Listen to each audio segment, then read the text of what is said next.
قبیلہ بنو سعد کی عورتیں جب مکہ میں پہنچی تو نبی کریم صلی اللہ علیہ وسلم کے شہر میں داخل ہوئی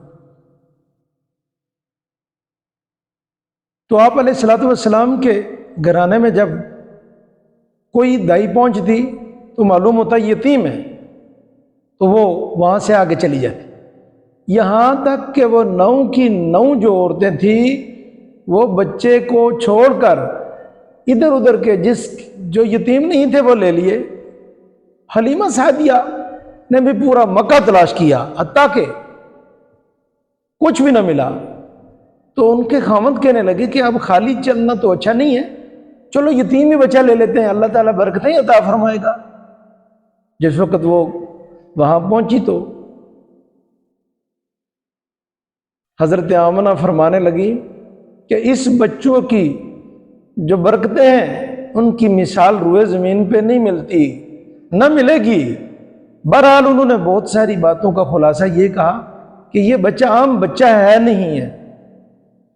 تو وہ رحمتیں اور برکتیں جب سمیٹی گئی، حلیمہ سعدیہ نے وہ مبارک اور نورانی ہستی لی اور اپنی سواری پہ رکھی، اور 24 گھنٹے پہلے جو عورتیں آگے جا چکی تھیں ان سے بھی آگے ہو گئی۔ جب وہ آگے ہوئیں تو وہ دائیاں حیران تھی، کہنے لگی حلیمہ کیا بات ہے، آپ نے سواری کہاں سے بدلی؟ تو انہوں نے فرمایا میں نے سواری تو نہیں بدلی، ہاں سوار بدل لیا، جس کی وجہ سے میں سب پر سبقت لے گئی ہوں، یہ سوار کی برکتیں ہیں۔ تو جس وقت دودھ پلانے لگی تو دیکھا کہ دودھ تو تھا ہی نہیں، اللہ کی قدرت سے دونوں چھاتیوں میں ایسا دودھ بھر گیا کہ جیسے قدرت نے کوئی مشین لگا دی ہو کہ وہ دودھ پیا۔ جس وقت آقا کریم صلی اللہ علیہ وسلم نے تو دوسری طرف سے جب دودھ دینے لگی تو آپ نے اپنا منہ بند فرما لیا کہ یہ میرے دوسرے بھائی کا حق ہے۔ تو اللہ تعالیٰ ایسے تربیت بھی فرمایا کرتا ہے اپنے خاص بندوں کی۔ پھر فرمانے لگی اپنے خاوند کو کہ میرا بھوک سے برا حال ہے، مجھے دودھ وغیرہ تو دو۔ وہ کہنے لگے بھئی وہ جو اونٹنی ہے اس کے تو نیچے دودھ ہی نہیں۔ فرمایا چلو کچھ ہی مل جائے گا، جاؤ تو صحیح۔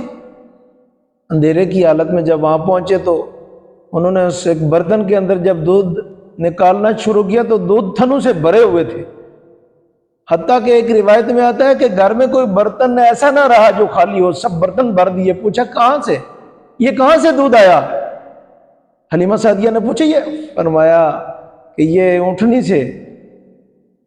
حلیمہ سعدیہ فرمانے لگی یہ صرف اس مہمان کی برکتیں ہیں جو زمین و آسمانوں سے بھی بڑی برکتیں ہیں۔ تو بہرحال رب ذوالجلال نے وہ برکتیں جو انہیں عطا فرمائی، جو بھی آپ علیہ الصلوۃ والسلام کی اتباع کرے گا، اللہ تعالیٰ نے جس طرح حلیمہ سعدیہ کے گھر رحمتوں اور برکتوں سے بھر دیا، اللہ تعالیٰ ان کے گھر بھی رحمتوں اور برکتوں سے بھر دے گا جو آپ علیہ الصلوۃ والسلام کی سیرت و کردار کو اپنائے گا۔ اصل سیرت ہے، کردار ہے۔ آپ علیہ السلام کے لیے یہ نہیں ہے کہ بھائی بس صرف جھنڈیاں ہی لگا لو، صرف جھنڈے لگا لو، ان سے نبی علیہ السلام راضی نہیں ہوتے۔ جلوس نکال لو، ان سے نبی علیہ السلام راضی نہیں ہوتے۔ بڑی بڑی پہاڑیاں لگا لو، بڑی بڑی مصنوعی لائٹیں لگا لو، ان سے راضی نہیں ہوتے ہیں۔ اللہ کے رسول، ہاں اللہ کے رسول اتباع سے راضی ہوتے ہیں، آپ کی سنت پر چلنے سے راضی ہوتے ہیں، آپ کے اسوہ حسنہ پر چلنے سے راضی ہوتے ہیں، آپ کے کردار کو اپنانے سے راضی ہوتے ہیں، آپ کے اخلاق کے عظیمہ کو اپنانے سے راضی ہوتے ہیں۔ آپ صلی اللہ علیہ وسلم کی مبارک تعلیمات کے مطابق زندگی گزارنے پہ آپ علیہ السلام راضی ہوتے ہیں۔ اللہ تعالیٰ ہم سب کو آپ علیہ الصلوۃ والسلام کی جو تعلیمات ہیں ان پر عمل کرنے کی توفیق عطا فرمائے۔